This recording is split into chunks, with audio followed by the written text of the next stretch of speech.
Have you ever wondered how a song goes from an idea to a finished track? In this video, I'm going to break down how I turned a simple beat into a full R&B song, showing the entire process from making the instrumental to working with musicians and singers to bring it all together. And this particular track was a collaboration with singer Polina, producer Goodie Bags, and pianist Cara Tivi. Feel it all the time. I'm swimming against the tide. Will I ever find? And I'll walk you through how I made the original beat, reaching out to collaborators who I think can add something extra to the track, and then working with singers and rappers to turn your idea into a full song. So let me take you back to where this beat actually started. Back at the beginning of 2023, I moved to Barcelona for a couple of months, just to kind of experience living in another country. Whilst I was there, I still wanted to make music, so I brought a small setup with me, just a MIDI keyboard, my laptop, and my headphones. And one of the first beats I made when I got there actually ended up becoming Against the Tide. And it actually started off as a remix of Action Bronson's track, Acting Crazy. Life, I was a fuck up. Now I pull the truck up. Same bitch stuck up. Now she wanna suck us. And this is something I like to do when I haven't really got any inspiration. Grab an a cappella and just build a track or a beat around that. And with this beat, I started off with the drums, aiming for a swung, lazy groove. And I pulled up Addictive Drums, which I use a lot. I love for its multi-sampling, which basically means the velocity of your MIDI triggers different hits. So each drum hit is going to sound different depending how hard you hit the MIDI. And first of all, I laid down some kicks and some snares, all unquantized just to keep it really loose.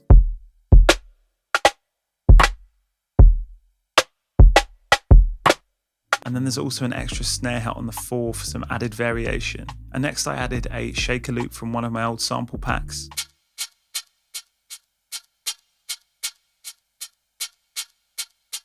And I tightened that up using a transient shaper and also added some reverb to that. And to get that shuffly feel, I duplicated that. And on the new track, I moved the loop forward a quarter note and then brought the velocity down like 20 dB, kind of acting like a ghost note.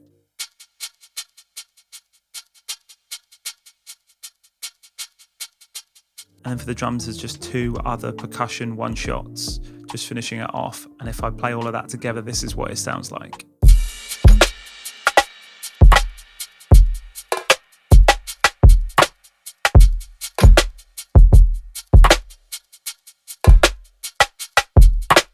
Right, moving on to chords and melody. For the main melodic element, I grabbed this Rhodes sample. And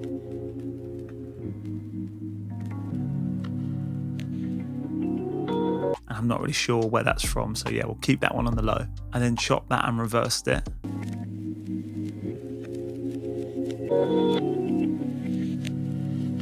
And I processed it with an EQ to roll off the lows. And then I used Affect's Vintage Exciter just to boost up the mids and the highs a little bit. And then finally I used Kickstart, sidechaining that to the kick to give it that kind of pumping effect. And then after that, I added a Logic stock synth, which was the ES1, just with some complementary chords, which went really nicely with the sample.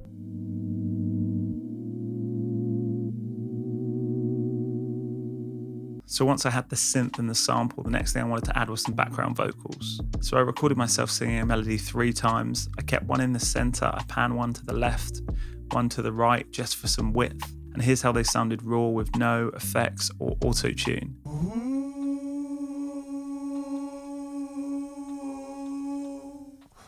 And a little disclaimer, I'm obviously not a singer. So then I added Logic's stock auto-tune and I set that to 0 milliseconds, giving it that really extreme kind of T-Pain effect. Again, I added some EQ to remove the lows. We don't want this mix getting too muddy. And then I added chorus, reverb and echo. So that's a really spacey sounding like vocal.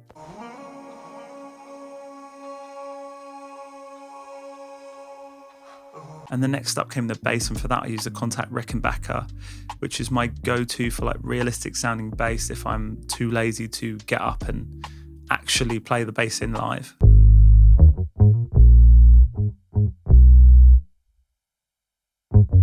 And then again for the guitar, I wanted to keep it really spacey. I put one of Logic's auto wah pedals on that, then there's some reverb and some echo, and also an RC20 for a little bit of wobble.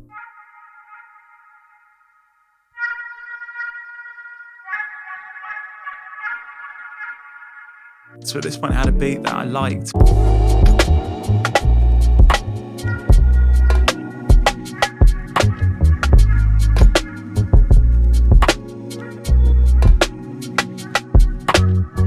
it still sounded like it was missing something. So I wanted to reach out to a few musicians that I knew that I thought could add something that I couldn't. So first off, I reached out to Cara Tivy, an amazing pianist. She's worked with the likes of Billy Bragg, Blur, and Everything But the Girl. We've already collaborated before on a track called Up Early off my beat tape. And I have made a video about that, so you can go and check that out on the link above. And I sent her the instrumental and asked her to improvise over it and just do exactly what she thinks sounds good over the track. And she sent me back like 3 minutes of MIDI and it was all gold.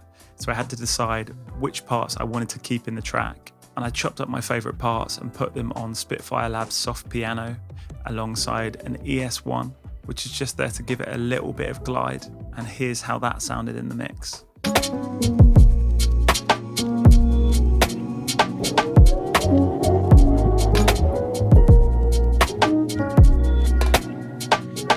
Next up after that, I still wanted to add something else. So I reached out to my friend Goody Bags, again, amazing producer and trumpet player. And we've collabed on loads of tracks. We've actually got an EP coming out very soon. And again, I said to him, do your thing and I'll figure out what to do with the parts. And he sent over some trumpet stacks and also an amazing solo for the outro.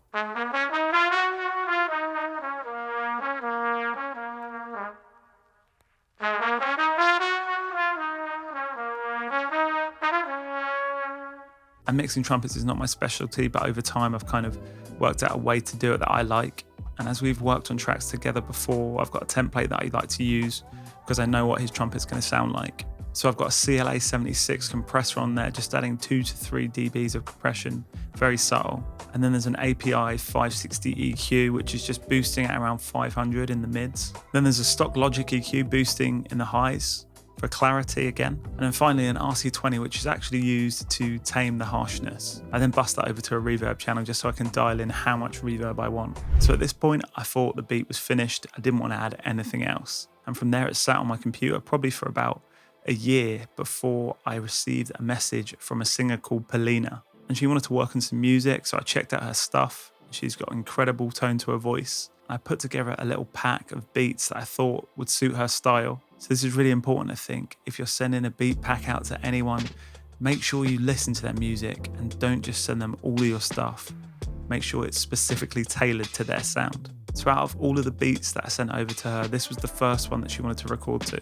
And she recorded her vocals at home. I think she used an SM58, no expensive mic, but it sounded really good when she sent it back. And I think there was like 45 stems in there, so there was a lot. That includes leads, BVs, doubles, and ad-libs. So the first thing I like to do when a vocalist sends me stems is just organize them into their different groups. So I'll bus all the lead vocals to the same channel, all of the backing vocals, and all of the doubles, which really helps when you're mixing different levels and you want to add different effects. And before I dived into the actual mixing, I wanted to clean up the vocals a little bit. So I used Logic's Flex Pitch for tuning, which I think is just as good as the likes of Melodyne and Antares Auto Tune. Then I manually adjusted the timing. So you want the doubles to be really tight with the lead, likewise with the BVs. I think this is really important in creating a really good vocal. Feeling all the time, I'm swimming against the tide. Will I ever find some way to cool this burning up inside? Cause I know that Processing wise, I started off with a C1 gate. And this was just because there was a little bit of noise when she wasn't singing. So this completely cuts that. Next I had an EQ, which was high passing out the lows at around 100 Hertz.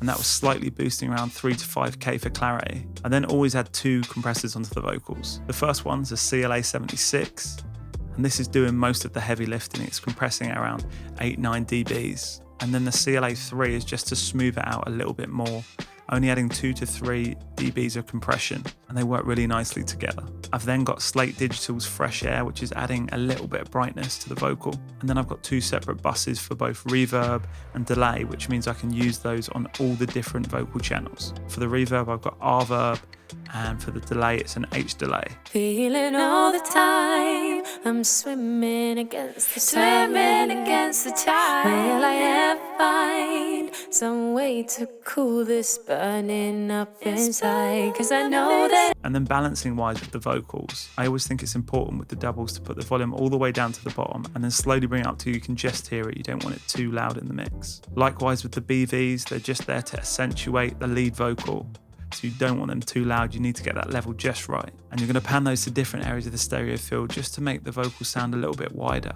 And after pulling all of that together, here's the final result. Feeling all the time, I'm swimming against the tide.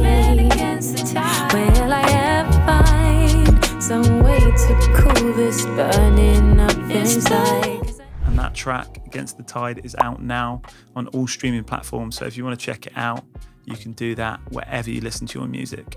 And producers, if you're looking for some inspiration to cite your next track, you can check out my sample packs, Secret Sauce and Soul Food, and also a free pack full of song starters and samples and drums to give you some inspiration. And the link for those is in the description. Likewise, I've just started my own Discord, which is a great place for you to share your music, collaborate, ask questions, and we're just looking to build a nice community of producers there. So if you'd like to join that, the link is in the description. I hope this video has been helpful. If you've got any questions at all, or you'd like me to cover any topics, please leave a comment below or just shout me on Discord.